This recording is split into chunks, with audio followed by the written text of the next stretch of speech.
పిఠాపురం నియోజకవర్గం ఆంధ్ర రాష్ట్రంలో ఉన్న 175 నియోజకవర్గాల్లోనూ కూడా తరచూ వినిపిస్తున్నటువంటి నియోజకవర్గం, కొంత ప్రాధాన్యతను సంతరించుకున్నటువంటి నియోజకవర్గం. దానికి కారణం ఈ రాష్ట్ర ఉప ముఖ్యమంత్రి పవన్ కళ్యాణ్ గారు అక్కడి నుంచి పోటీ చేసి తొలిసారిగా శాసనసభలో ప్రవేశించటం, అది కూడా అత్యధికమైనటువంటి మెజారిటీతో గెలుపొందటం. అందువల్ల తరచూ పిఠాపురం వార్తల్లోకి వస్తుంది, చర్చనీయాంశం అవుతుంది. ఈ పిఠాపురం ఇవాళ కొద్దిగా వివాదాస్పదమైన నియోజకవర్గంగా కూడా తరచూ వినిపిస్తుంది. దానికి కారణం పిఠాపురంలో స్థానికుడైనటువంటి వర్మకు అన్యాయం జరుగుతుందనేది చాలామంది అభిప్రాయపడుతున్నటువంటి సందర్భం. ముఖ్యంగా ఒక్కసారి మనం పిఠాపురం నియోజకవర్గ చరిత్ర మొత్తంలో పరిశీలించినట్లయితే 1983లో తెలుగుదేశం పార్టీ ఆవిర్భవించిన దగ్గర నుంచి ఇప్పుడు వరకు జరిగినటువంటి 10 ఎన్నికల్లో ఏ ఒక్క పార్టీనే గెలిచిన సందర్భాలు లేవు. అక్కడ తెలుగుదేశం పార్టీ గెలిచింది, కాంగ్రెస్ పార్టీ గెలిచింది, ప్రజారాజ్యం పార్టీ గెలిచింది, భారతీయ జనతా పార్టీ గెలిచింది, స్వతంత్ర అభ్యర్థులు కూడా గెలిచారు. అందువల్ల ఈ నియోజకవర్గం ఫలానా రాజకీయ పార్టీకి బలమైనటువంటి నియోజకవర్గం అని చెప్పడానికి మాత్రం అవకాశం లేదు. కానీ ఒక విషయాన్ని మాత్రం చాలా స్పష్టంగా చెప్పొచ్చు, ఈ నియోజకవర్గం కాపులకు చాలా బలమైన నియోజకవర్గం. చాలాసార్లు కాపులే గెలిచారు. వర్మ మాత్రం ఒకసారి 2 కాపుల్ని ఓడించి గెలిచాడు, అది కూడా ఇండిపెండెంట్గా గెలిచాడు. అందువల్ల వర్మకు ఆ నియోజకవర్గంలో చాలా బలమైన పట్టు ఉన్నది అనేది విశ్లేషకుల అభిప్రాయం, కొంత నిజం కూడా. వర్మ చరిత్ర ఒకసారి మనం చూసినట్లయితే ఆయన అసలు పేరు శ్రీ వాత్సాయని సత్యనారాయణ వర్మ. అందరూ ఆయన్ని SVNS వర్మ అని పిలుస్తారు, సింపుల్గా వర్మ అని పిలుస్తారు. వర్మ ఇండిపెండెంట్గా నిలబడి 40,000 పైచిలకు మెజారిటీతో గెలుపొంది తర్వాత తెలుగుదేశం పార్టీలో జాయిన్ అయ్యారు. ఒక విధంగా చెప్పాలంటే తెలుగుదేశం పార్టీ రెబల్గా పోటీ చేసి గెలుపొందాడు. అప్పుడు ఆ నియోజకవర్గంలో వర్మకు చాలా పట్టుందని, చాలా తిరుగులేని నాయకుడు అనేటువంటి భావన వచ్చింది. కానీ 2019లో మళ్ళా ఆయన ఓడిపోయాడు. దొరబాబు గారి ముందు ఆయన ఓటమి పాలవ్వాల్సినటువంటి పరిస్థితి ఏర్పడింది. వైఎస్ఆర్ కాంగ్రెస్ పార్టీ అక్కడ గెలుపొందింది. సరే, ఇదంతా ఇలా ఉండగా ఇవాళ వర్మ వర్సెస్ పవన్ కళ్యాణ్, ఇది జరుగుతున్నటువంటి వివాదం. ఈ వివాదం గురించి మీతో మాట్లాడాలనే ఉద్దేశంతోనే నేను మీ ముందుకు వచ్చాను. అదేమిటంటే పవన్ కళ్యాణ్ గారు 2 చోట్ల నిలబడ్డాడు 2014లో, 2 చోట్ల ఓటమి పాలయ్యాడు. చాలామంది గేల్ చేశారు, అవమానపరిచారు. 2 చోట్ల నిలబడి 1 చోట గెలవలేకపోయాడని అందరూ అన్నారు, మేము కూడా అన్నాం. కాబట్టి ఈసారి అంటే 2019లో ఏదో ఒక విధంగా శాసనసభకు వెళ్ళవలసిందేననేటువంటి ఉద్దేశంతో నియోజకవర్గాన్ని సెలెక్ట్ చేసుకునే క్రమంలో పిఠాపురాన్ని ఎన్నిక చేసుకున్నారు. అంతకుముందు నిలబడిన 2 నియోజకవర్గాలు భీమవరం, గాజువాక రెండింటినీ పక్కన పెట్టి పిఠాపురాన్ని ఆయన ఎంచుకున్నాడు. ఆయన రణక్షేత్రంగా పిఠాపురాన్ని ఎన్నుకొని పిఠాపురంలో ఎన్నిక కాబట్టి శాసనసభలో ప్రవేశించాలనేది ఆయన దృక్పథం. ఇక్కడ కొంత ఇబ్బంది కలిగింది. పిఠాపురంలో ఆల్రెడీ వర్మ ఒక బలమైనటువంటి తెలుగుదేశం నాయకుడిగా ఉండటం వలన అక్కడ చంద్రబాబు నాయుడు గారు పవన్ కళ్యాణ్ గారికి ఆ సీటు కేటాయించినా చాలా గందరగోళాలు జరిగాయి. తెలుగుదేశంలో పెద్ద తిరుగుబాటే వచ్చింది. చంద్రబాబు నాయుడు గారిని దూషణ భూషణలు చేశారు, పవన్ కళ్యాణ్ గారిని కూడా దూషణ భూషణలు చేశారు, తెలుగుదేశం జెండాలు తగలేశారు. అసలు పవన్ కళ్యాణ్ ఇక్కడ ఎలా వస్తాడు, పోటీ చేస్తాడు, గెలుస్తాడు చూస్తామని కూడా తెలుగుదేశం రెబలైంది.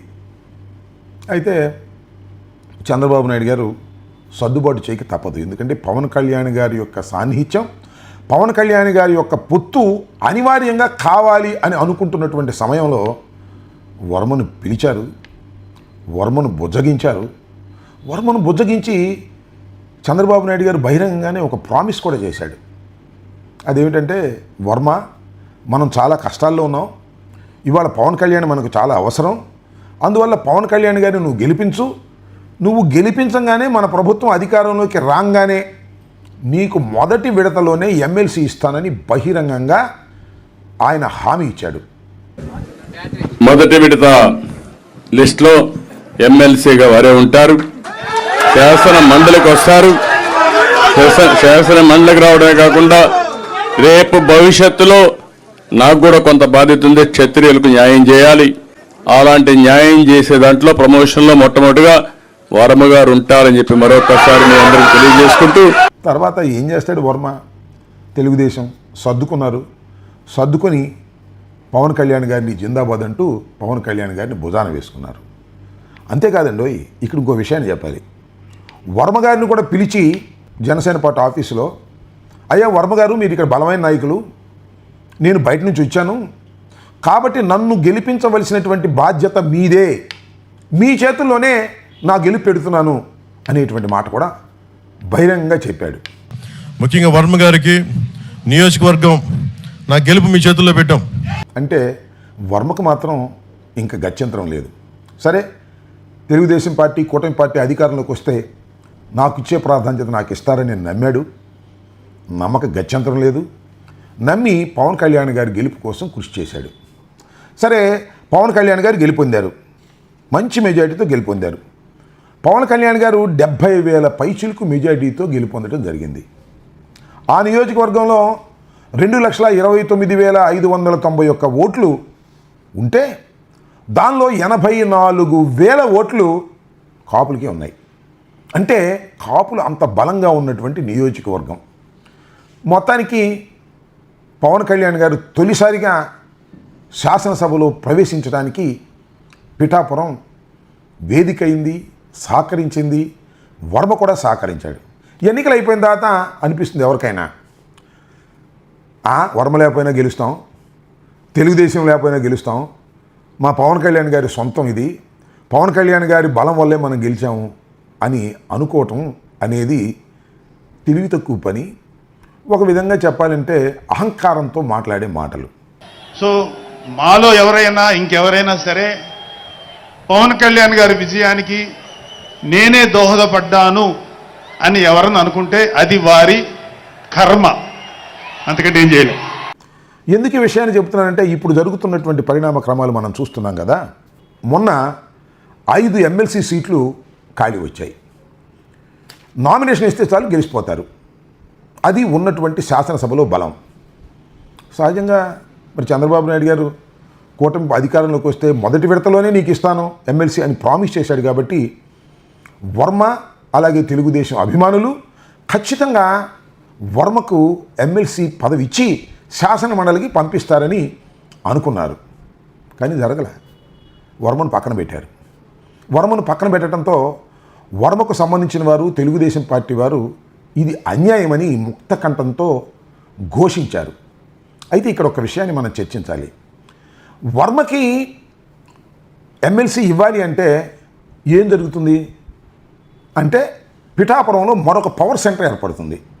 దీనికి పవన్ కళ్యాణ్ గారు అంగీకరిస్తాడా? ససేమిరా అంగీకరించడు. పవన్ కళ్యాణ్ గారు పిఠాపురాన్ని తన అడ్డాగా చేసుకోవాలనేటువంటి ఒక ప్రయత్నం చేస్తున్నారు.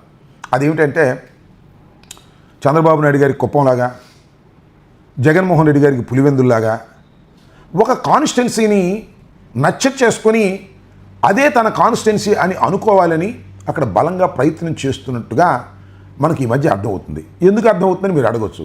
మీరు చూశారు కదా, మొన్న ఆవిర్భావ దినోత్సవం కూడా ఆంధ్రప్రదేశ్ నుంచే కాదు, ఇతర రాష్ట్రాల నుంచి కూడా ప్రతినిధులు వచ్చినటువంటి ఆవిర్భావ దినోత్సవం పిఠాపురంలోనే జరుపుకున్నాడు పవన్ కళ్యాణ్ గారు. అంటే పిఠాపురం నా అడ్డా అని ఆయన చెప్పకపోయినా మన నాదెళ్ల మనోహర్ గారు ఒకానొక సందర్భంలో పిఠాపురం అనేది పవన్ కళ్యాణ్ గారి అడ్డా, మా పవన్ కళ్యాణ్ అడ్డా అన్నాడు. అంటే పిఠాపురంలో ఆయన ఒక మహావృక్షమని, ఏ మొక్క పెరగటానికి వ్యతిరేకంగా వీల్లేదు అనేది వారి అంతరాత్మలో ఉన్న అభిప్రాయం.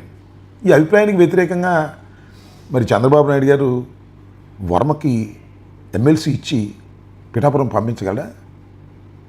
ఇది కుదురుతుందా? ఇది అసాధ్యమైనటువంటి విషయం. ఎందుకంటే చంద్రబాబు నాయుడు గారు తను నమ్ముకున్నటువంటి వర్మ భవిష్యత్తును రాయగలిగిన శక్తి ఆయన దగ్గర లేదు.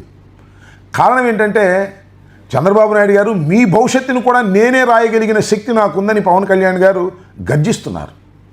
నేను నిలబట్టమే కాదు, తెలుగుదేశాన్ని కూడా 40 సంవత్సరాల తెలుగుదేశాన్ని, చంద్రబాబు నాయుడు గారిని కూడా నిలబెట్టినటువంటి ఘనత నాది అని బహిరంగంగా చెబుతున్నటువంటి ఈ సందర్భంలో మనం నిలదొక్కున్నాం, మనం నిలదొక్కుకోవటమే కాకుండా 4 దశాబ్దాల టీడీపీ పార్టీని కూడా నిలబెట్టాం. పవన్ కళ్యాణ్ గారిని కాదని వర్మకి సహాయం చేసే పరిస్థితుల్లో చంద్రబాబు నాయుడు గారు లేడు అనేది విస్పష్టమైనటువంటి అభిప్రాయం. అయితే ఇప్పుడు వర్మ పరిస్థితి ఏంటి? ఏమీ లేదు. వర్మ పరిస్థితి జీరో అని నా అభిప్రాయం. కన్వీన్స్ చేసి వర్మకి మళ్ళీ నెక్స్ట్ విడతైనా ఇస్తారా? అవకాశమే లేదు. ఎందుకంటే పవన్ కళ్యాణ్ గారు ఆ నియోజకవర్గం తన అడ్డాగా చేసుకోవాలని నిర్ణయించిన తర్వాత వర్మ భవిష్యత్తు లేని నాయకుడిగా చేయటమే వాళ్ళ ప్రధాన కర్తవ్యంగా ఉంటుంది. ఇది వాస్తవం.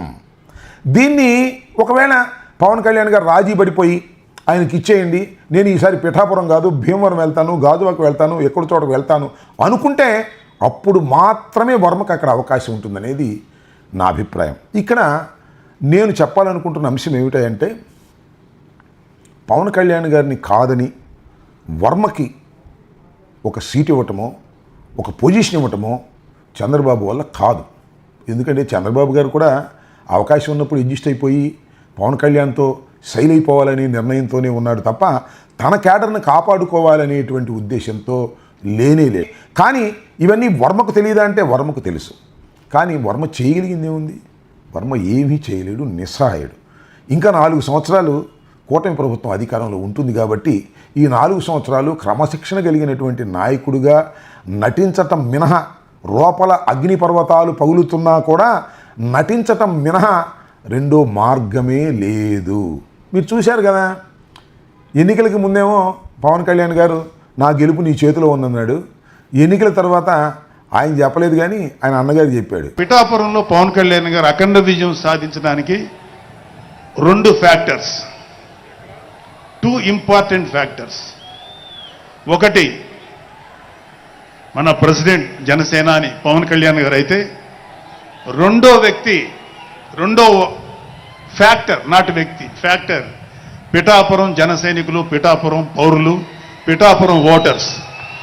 వీళ్ళిద్దరూ లేకపోతే మేము ఎంత ఏమి చేసినా ఏం ఉపయోగం లేదు. సో మాలో ఎవరైనా ఇంకెవరైనా సరే పవన్ కళ్యాణ్ గారి విజయానికి నేనే దోహదపడ్డాను అని ఎవరన్నా అనుకుంటే అది వారి కర్మ, అంతకంటే ఏం చేయలేదు. ఎవరికి సంబంధం లేదు. వర్మ లేదు, గిర్మ లేదు, కర్మ లేదు. అది మా పవన్ కళ్యాణ్ గారి గొప్పతనం వల్లే మేము గెలిచాం తప్ప ఈవెన్ తెలుగుదేశం కూడా మాకేమీ పెద్ద వరగబెట్టింది ఏమీ లేదు అనేటువంటి భావనతో మాట్లాడినటువంటి అహంకారపు మాటలు ఇవాళ ఎంతగా చర్చనీయాంశం అవుతుందో నేను మీకు ప్రత్యేకంగా చెప్పవలసిన అవసరం లేదు. నేను టోటల్గా చెప్పదలుచుకుంది ఒకటే, వర్మ గురించి అసలు నేను మాట్లాడాల్సిన అవసరం లేదు. కానీ ప్రత్యర్థి రాజకీయ పార్టీలో జరుగుతున్నటువంటి పరిణామాల గురించి వ్యాఖ్యానించాలనేటువంటి ఉద్దేశంతో, వాస్తవాలను ప్రజలకు తెలియపరచాలనే ఉద్దేశంతో మాత్రమే నేను ఈ వ్యాఖ్యలు చేస్తున్నాను. వర్మని కర్మకు బాబు వదిలేశాడు. బాబు వర్మకు సహాయం చేసే పరిస్థితిలో లేడు అనేది నా కంక్లూజన్, నా అభిప్రాయం. ధన్యవాదాలు. Stay aware, stay bold. Like, subscribe and follow at Ammati Rambabu Official for truth and clarity in today's politics.